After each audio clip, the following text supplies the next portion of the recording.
Hi everyone, welcome to Traveling Misknits. My name is Pia and I am so happy that you're joining me here in Denmark today for a little chat about yarn and knitting. And actually this week also some crochet, just a little bit, the tiniest little bit, but it's there. Before we get started, I want to thank you so much for all of your well wishes on my last episode. I think they must have helped. I am feeling much better. I started physiotherapy and I am so much better. I am feeling confident, and that was it for this time around with my back. So yay for that, and thank you. Today I have a finished object. I have a new cast on. I have some dream knitting, and then I have a little tip for you. If your German short rows sometimes tend to get a little bit clunky, I do have just a little tip for that. Today I am wearing my Mix It Up tee, a light summer tee that is a mix of knit and crochet. So first you will knit the upper part of the yoke as a rather tight fitting yoke. Then you'll bind off all of your stitches and you will crochet over your knit stitches this little lace detail.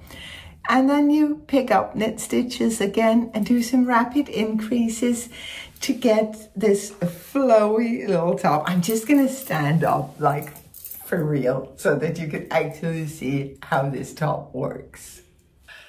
So now you can see how the body of this sweater works with the fitted yoke, the open lace, and then all of the increases after the lace to give you a kind of playful, almost baby doll fit to the sweater.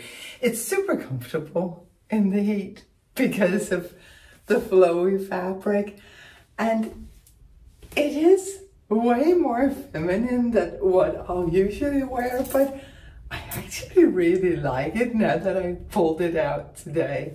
As long as I am standing up, I thought I'd also show you my finished object for this week, which is this rose, or actually they're roses put together. I was gonna wear my Reflection Shawl instead of a jacket one night for going out, and I don't know, somehow I felt like it needed a little something more, just to give it a little more interest and a little more color, a little more fun. So I knit a large rose and smaller rose. I crocheted some leaves. This is where the crochet of the week comes in.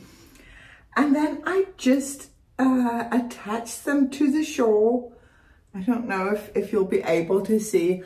I attached them using some modesty clips. Just put them through the center of the roses, through to the back side of the fabric where I fastened them. And I liked it so much that I have actually put the recipe for these roses in the pattern for the shawl. And I had to go back through my very old notes because I did remember that back in the 80s, I made a lot of maybe not so good fashion choices, but I would make loads of these roses. I put them everywhere. Hair clips, on my belt, on my bags. I'd wear them as brooches. I would wear them all the time.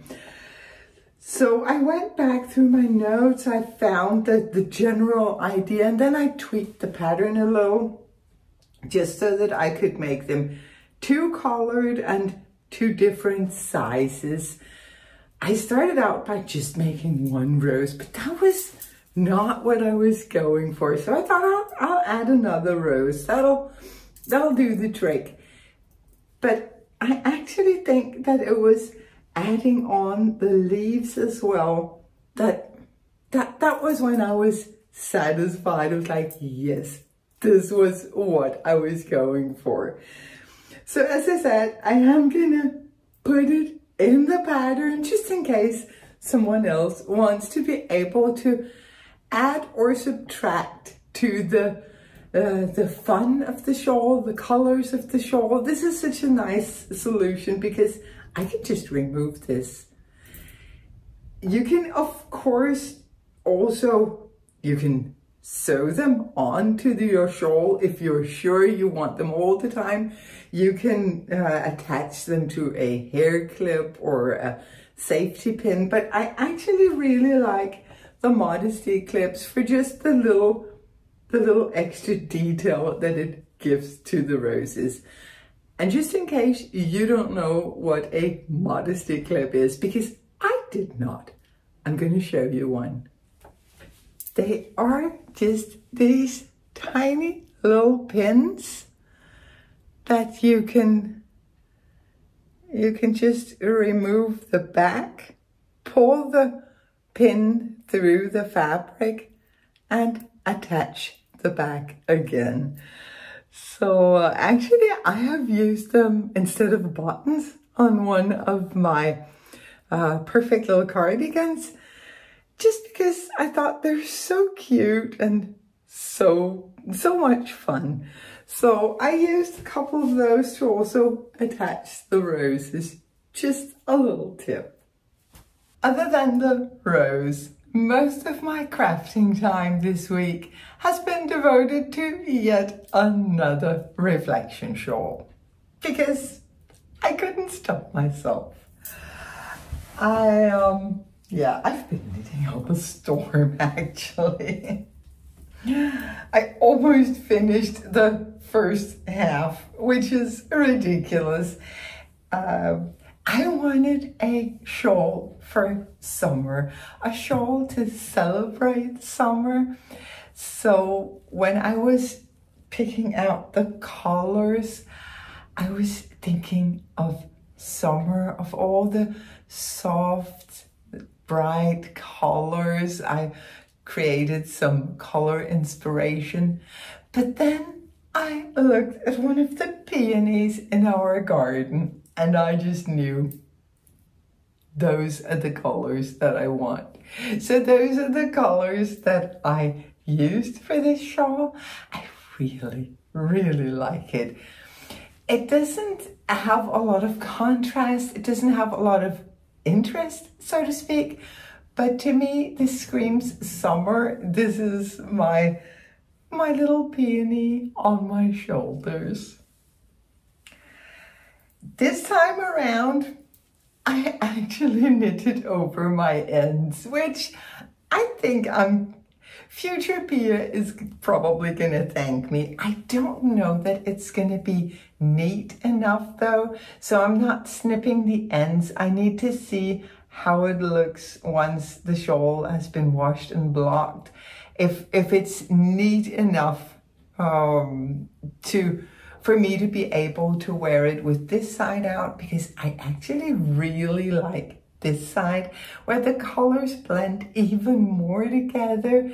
They're somehow even more peony-like on this side of the shawl. My plans for the second half is, well, I am going back and forth. Either I'll do embroidery like I did on this one. Let me see if I can even find it here, where I just did this shadow-like reflection of the colors on this side. So either I will do that, but with other colors than I have on the first half, or I'll simply do stripes on the other half as well, because I want the other half of this scarf to symbolize a little trip that we're taking this summer. We are going back to the island where my mom was born. I'm gonna show the island to my son and his family, my grandchildren, and I'm so excited for that. She's from Bornholm. That's mainly for the Danish people here. You know what Bornholm is. So we're gonna go there this summer, and I would like to dedicate part of this shawl to the island of Bornholm. So I wanna do some black and white for the smokehouses that are always black and white. I want to do just a little bit pink for the rose hip that are everywhere, and maybe a little bit sandy gray for all of the beautiful beaches. But we shall see. I'll have to make a decision before long because I don't have far to go on the first section, but I'll figure it out. These colors are so not something that I would usually pick, but I am really enjoying working with them. It feels like I can use a lot more color in a shawl than I would in a sweater. I don't know, it's like a shawl is less of a commitment, which is ridiculous because this is a lot of knitting, but I'm going with it. I am using all of the colors and I am enjoying it. I'm also enjoying the yarn. This is yarn that was gifted to me, and I must say, I'm in love. This is from Garnspecialisten, the company that I've talked about them so many times on this podcast. They rescue leftover yarn from the fashion industry. Sometimes they also rescue yarn that was balled up, that was knitting yarn, but the colors were off or the weight were off or something was the matter, so it was ready to be destroyed. They will then buy those in big bulk and sell it to very, very reasonable prices. This one is a yarn that they have a ton of. It is a merino. It is very, very fine. It is, as I remember, 375 meters to 50 grams. Yeah. So this is very fine. This is almost a lace weight. So what I'm doing is I am holding it double to get a light fingering, which is perfect for the shawl. And actually I was gonna interrupt myself because the way that I have written up the pattern for the shawl, you can use any yarn, knit at any gauge. I have put in a little table where you can say, okay, I have this yarn, I have 26 stitches per 10 centimeter, or I have 16 stitches per 10 centimeters, or anything in between that. And then you can see how many stitches do you need to cast on to get a shawl that is the same size as mine, 120 by 120 centimeters. And there's also a formula if you want another size, if you want a smaller shawl or a larger, maybe a baby blanket, which is something that I'm going to be making. But anyway, I decided to hold this double to create a light fingering weight that gives me just a wonderful fabric. It is not tight, it is light and drapey and very wrinkly because yeah, I carry it with me all around. But yeah, I'm really enjoying this merino. It is buttery soft. It is so nice. There is no itch factor at all to it, but it still does have just a little bit of tooth so that it carries itself. You can almost tell when I drape it over my shoulder that it does have just a little bit of structure that makes sure that it doesn't just fall too heavy on me. Because I do like drape in a shawl, but I I don't like droop, if that's a thing. I don't want them to be too heavy. I want them to actually carry themselves just a little bit around my shoulders. So I am gonna link this yarn. They do ship internationally, but of course shipping is terribly expensive. But then again, if you buy in bulk, I'm sure it could be reasonable. And if you're in Denmark, you should definitely check them out. It's like you're doing a good thing. You're adopting homeless yarn. I mean, that's a good thing. You're being good and you're getting yarn in the process. That's a win-win, if anything ever was.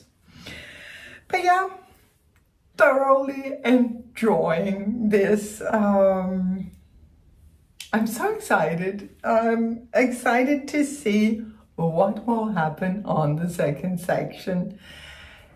I don't know, now that I'm sitting here looking at it, I think it would look really great with some graphic and more like in your face stripes on the other half, because these are kind of muted and just blended and very peony like.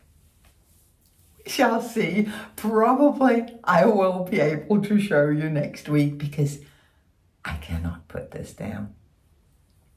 As I said, I am knitting it in celebration of summer. So my reflections while I'm knitting this they're all focused on how to get the perfect summer, how to be present in the perfect summer. So I'm promising myself to remember that I cannot control everything. So I might as well let go, stop with the micromanaging, trust everyone to make the choices that are right for them, and just go with the flow.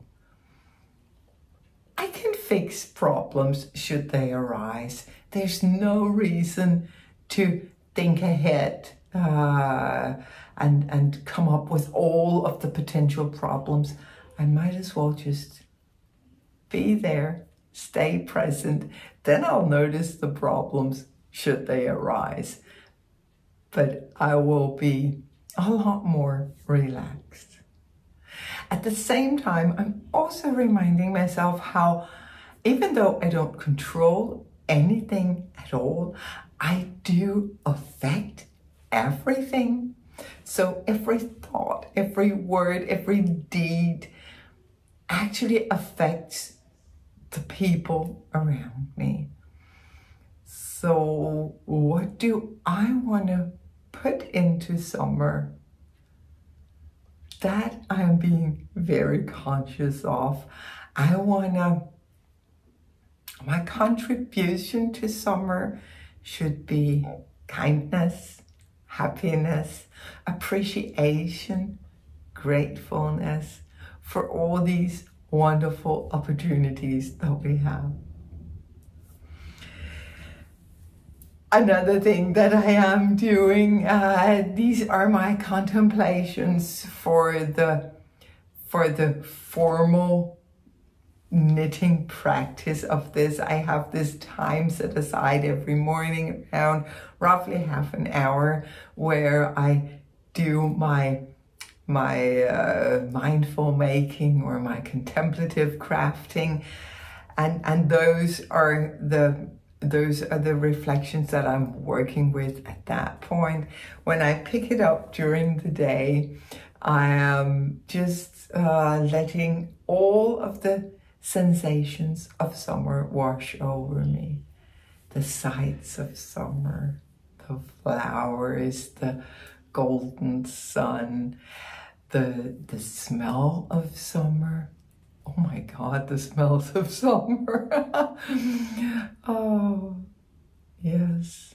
All of the flowers, all of the herbs in the garden, on my table, the smell of rain falling on warm ground.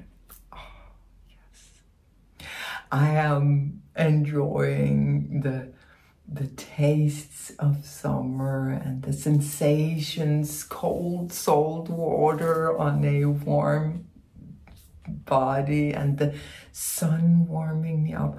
All of those things, I am just letting them wash over me as I sit and knit on this shawl, which of course makes it a very enjoyable knit.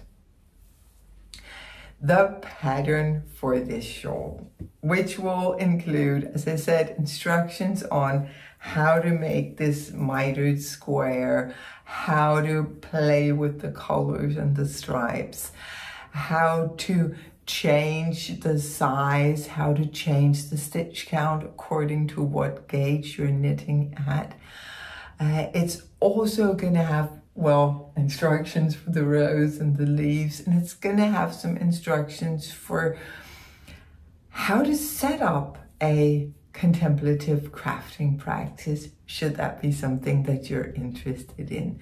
So it's a 21-page pattern, which is ridiculous because for sure the instructions for the square, they don't take up much more than 1 page, maybe 2, but still.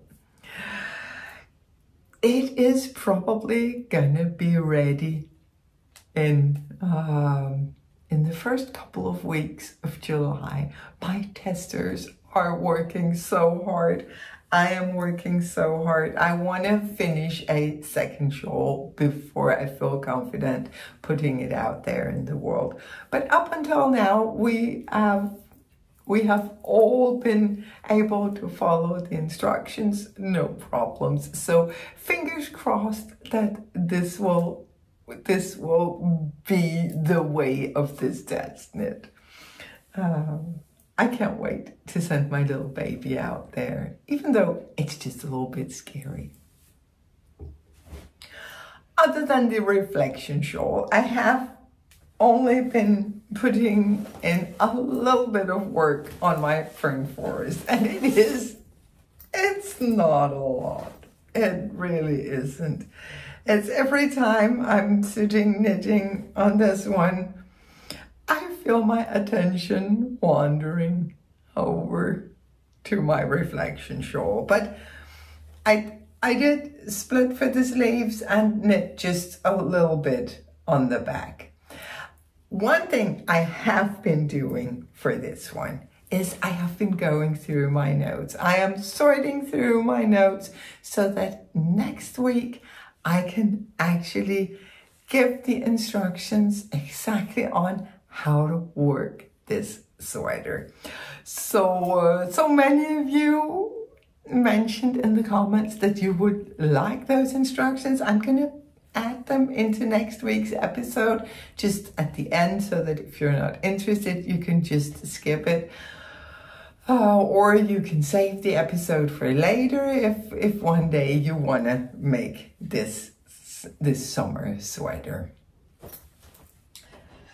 Here is the first one that I made, and as you can see, I did go ahead and do all of the bubbles on this one, which is a lot of bubbles. On this one, I substituted single holes for the bubbles because I didn't have that many bubbles in me. Not yet. I need a little break from bubbles. But yeah, I hope to be able to knit just a little bit more on this week. But, you know, it is what it is. And knitting is something that I do for fun. So unless it's really critical, something that I promise to finish or something, I will usually just go with whatever strikes my fancy.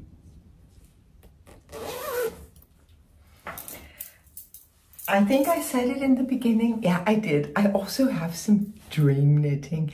And maybe this is not really my dream knitting, but it is becoming my dream knitting because my little grandson, he's 5, little Victor, he has been over the past 3 weeks, he's been, Grandma, I want you to knit me a sweater, a light blue sweater with a unicorn, and the unicorn needs to be pink and purple. Please, Grandma. The first time he said it, I was like, yeah, sure. And I thought, he's gonna forget it. He did not forget. He keeps coming back to it. He keeps saying, oh, should we go look for some yarn for my sweater? So, of course, there's yarn for his sweater. I chose the Drops Air. I really like this for kids' sweaters because it is very light, it is warm, it is fluffy, it's relatively heavy, so it's going to be a somewhat quick project. And it is, here was the main color, it's light blue. This is the color number 10 in the Drops Air. And I really like this light blue. It has a lot of variation to the color, so I think that's going to be beautiful. And I'm then gonna duplicate stitch the unicorn in these 3 colors. I am not doing an Intarsia unicorn. I like most knitting techniques, but Intarsia, and especially when you're working in the round, then you need all these separate little balls, and it's just, no, and I'm not knitting it flat. So duplicate stitching is what it is.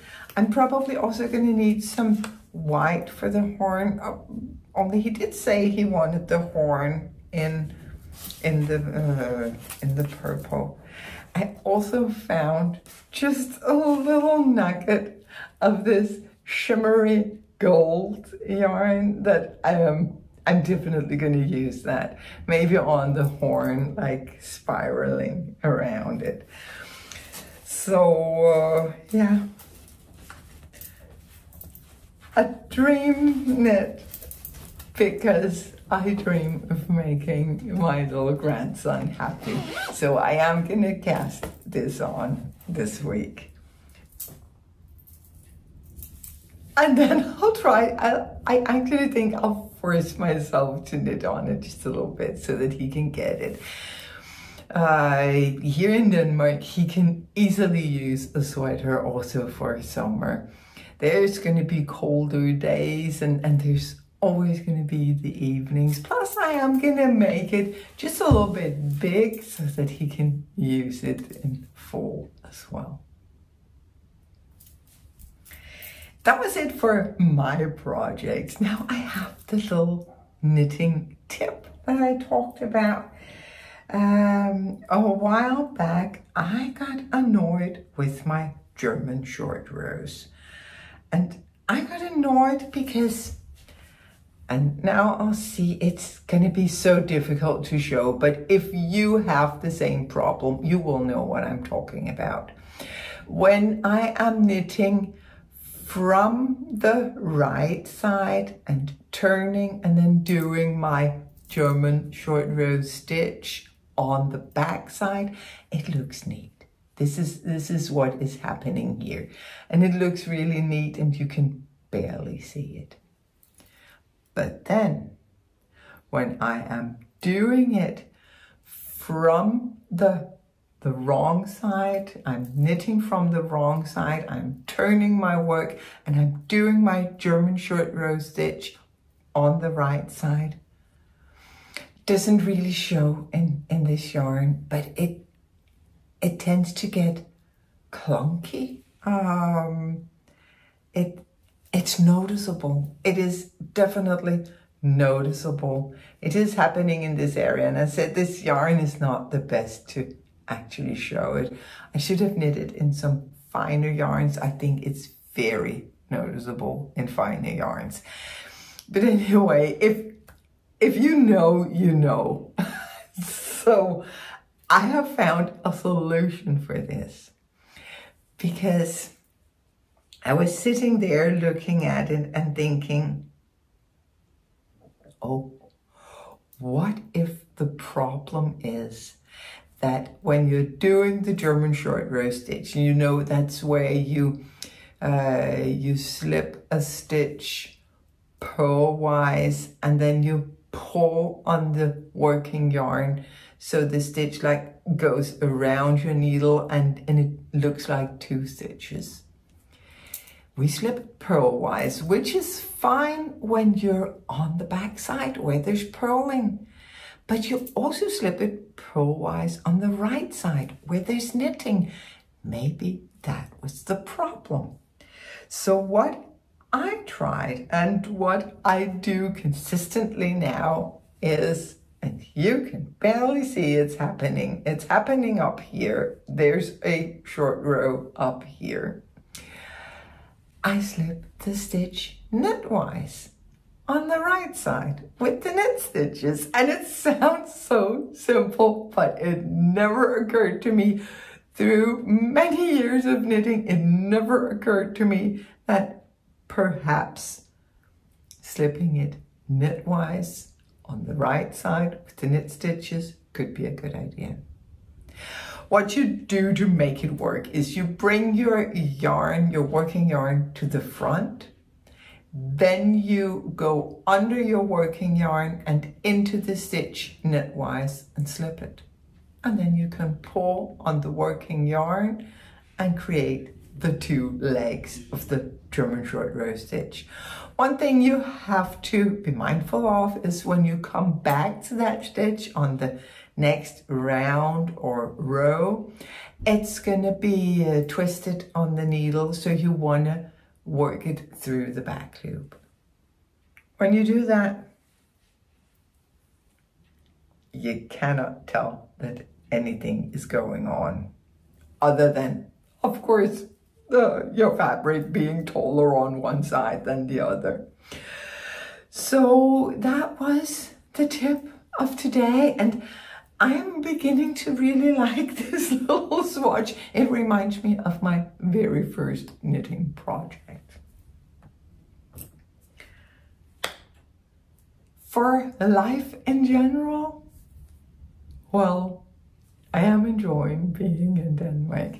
When we're in Denmark, we are on our old farm. This is a kind of an old farmhouse. It's about 120 years old, which is, but old enough. It is a very traditional Danish farm, which means that it is built in sections that are surrounding a small courtyard. We have 3 of these sections. So we have the main house where Peter and Miss and myself live. Then in the middle section, my best friend Anna lives. And then we have the old stables that are not in use anymore. We used to have loads of horses, but no more. It is wonderful to be living that close to your best friends. We do spend a lot of time together when we're in Denmark. She's our person. She's the one who takes care of everything here when we're away. She will fix the gardens, mow the lawn. She will just keep a watch out for our house. And most importantly, she will take care of Misa. She is Misa's second mom. She has a small dog of her own, Solveig. I wish I could say that her and Miss are best friends. They're not. Miss is not really interested in other dogs, but they tolerate each other and they live side by side well. But yeah, being here in the Danish summer, which it is what it is. Today there's a lot of wind. Yesterday it was a lot of wind and rain on top, which is always a treat. But before that we had some glorious sunny days, and all of these days they go together to form what I recognize as Danish summer, because I grew up in this and I actually enjoy it. We haven't been doing much. It has been Sankt Hans. It's the Danish midsummer celebration, which true to Danish form, we celebrate 2 days after the solstice, just because we can. Usually there are huge bonfires. We will more often than not have a party here. But this year, there was so much wind that most of the fires were cancelled, just due to safety concerns.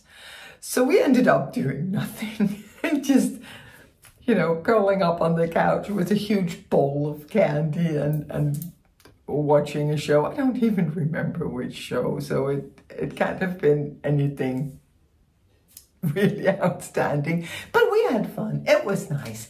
It's a low-key, cozy night, and I, of course, always have my knitting to keep me entertained, so all is well. I hope that you are all doing well. I hope you have something lovely on your needles. I hope to see you again next week when I plan to come back with the instructions for the fern forest. Until then, stay happy, stay safe, and keep knitting.